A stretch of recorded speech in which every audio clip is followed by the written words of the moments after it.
Welcome to Health Strategy TV. Today I'm joined by James Thomas, who is Director of ICT of UCL Hospitals. Welcome, James. Thank you. UCLH have chosen not to go with the national programme. Basically, you've gone it alone. Could you tell us more about the strategy behind that and the results it's yielded? The original decision not to go with the national programme was a decision actually to go for the intent of IDX and that solution prior to the national programme being announced. So UCLH sort of preempted it probably by about 6 months and signed a contract with IDX. That was a real challenge because as the national programme came along, it actually deflected IDX and then GE from delivering to UCLH.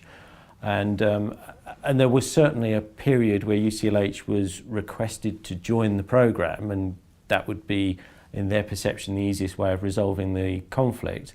Whereas what we did was we assessed our situation and we actually chose to continue with the commercial relationships. So we restructured our contracts then at that point with GE, and we drew Logica up from a subcontractor to a prime contractor to us, and we then re-established a relationship with Logica to state basically that we had a vision of where we wanted to go and how we wanted to use those external commercial services to drive and support our agendas. And we wanted to do it at a pace that we were in control of rather than waiting on an indefined pace from a national programme.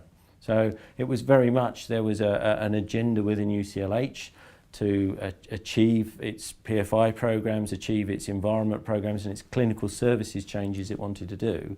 And IT was an absolutely key bit of an enabler to deliver upon that, and we just wanted to be in control of our destiny around that. And what results has it yielded then, and particularly in relation to the jobs clinicians do and the difference it makes to patients? I think we've managed to have a positive impact on both of those. Certainly from the clinician's perspective, very, very strong clinician involvement in how we evolve ICT and systems, etc. And I think that's really paid off because we have our own clinical data repository that we've jointly evolved and developed with Logica, and clinicians have been involved in the evolution of that right the way through. So there's a great ownership from the clinician base that this is something they've been able to influence.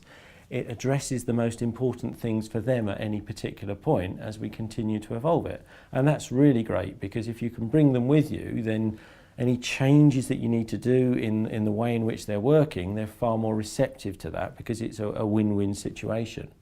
From the patient's perspective, I really hope that we've been able to better present information for the patient's consultation. We've got to a point we are able to do paperless outpatient consultations. We've now managed to more recently take the steps to actually open up our internal portal open to patients. So with the opening of our cancer centre, we're actually launched a patient portal for cancer patients. And through that, they're leveraging our repository of information about their record. They have a direct dialogue with their consultants around their care, so they can post questions in advance of meeting them or follow up. It's very intense consultation when you have a consultation, and you often don't ask the questions you want to. So this keeps that engagement ongoing. And also we're presenting up to the patient their schedule of appointments that are known to us so that they have preemptive warning of that and they can remind themselves of, what's the next steps, where I'm expected to go, what's my care plan going to look like as well. So all of that's been something we've been able to sort of build up to by taking steps under our own control. So it sounds as if you've made some very excellent local advances, but in creating local solutions, is there not a danger that you won't now be able to connect with developments elsewhere in the country? That's a real challenge, and we're acutely aware that we do need to integrate. So 55% plus of our business is all referrals from other hospitals in the country. And that's quite an unusual position.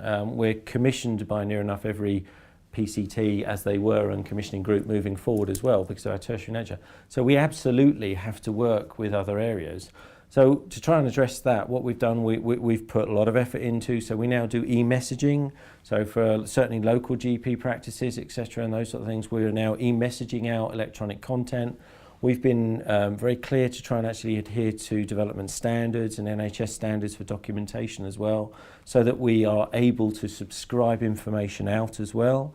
Early on, before some of the e-messaging was in place and the MIGs, we actually took our clinical repository and we made a GP window into that. So we have a program for those GPs that heavily use services at UCLH. They can actually subscribe up to our clinical data repository and actually be able to look at their patients listed down and any of our care record that we have about their patients as well. So we're trying sort of many different channels, standards-based where standards exist for interoperability, specific point-to-point e-messaging where we have high volume of transaction of patients back, and specialist access as well. So we're very much aware that we need to be able to connect with anybody who is part of a patient's care, because we are very much just an end piece in our ongoing care delivery.